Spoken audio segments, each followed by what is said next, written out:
Well, beef cattle production here in Louisiana is valued at $662 million, and it's one of Louisiana's top 10 agricultural commodities.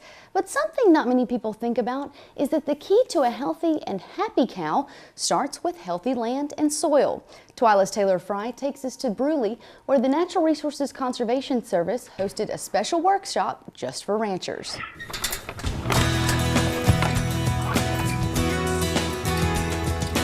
A rancher. That's what Harrison John Lewis is.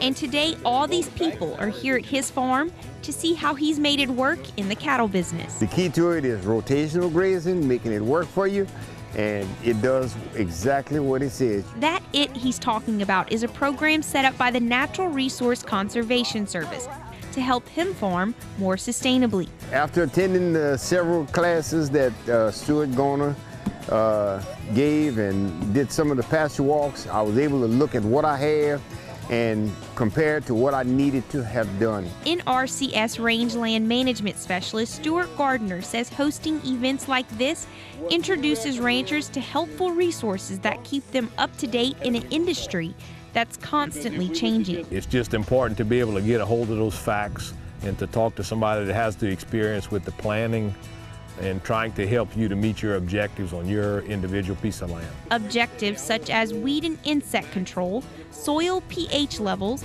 as well as sanitary procedures, all topics that play a huge part in the vitality of a cow. I've seen a major improvement in the amount of animals I'm able to keep, because initially I wasn't able to have but about 8, 9 animals on here, but now I can do upwards of 13, 14 animals with no problem. And rangers got to hear a little bit about it all, from LSU Ag Center's veterinarian Jacques Fuselier to Dominique Stockyard Barn manager Donnie Ashford.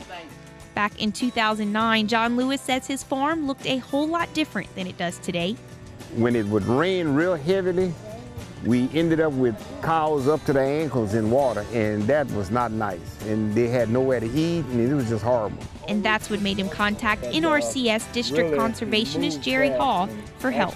Once we get a conservation plan together and the landowner, producer figure out what they want to do, what their goals are, we implement the conservation plan. Now he has a success story to tell, what a little planning and a lot of practice can do to improve the quality of farmland and the cattle raised on it. We're coming along pretty well, and it is paying for a lot of the stuff that we had not been able to afford in the past. Showing that, hey, on 10 acres or 20 acres you can do this, or 50 acres or 100 or whatever scale it is. One of the reasons why they chose Mr. Harrison's place was because of the unique layout of his farm. He has power lines, which doesn't let him plant trees for shade, but somehow, Kristen, he makes it work. So what does he do when the weather gets hot and where do the cattle go? Well, he hasn't built the shade sheds yet, but he's planning on doing that for the summertime. So it's all part of the plan. Yes. Taylor Frey, thanks.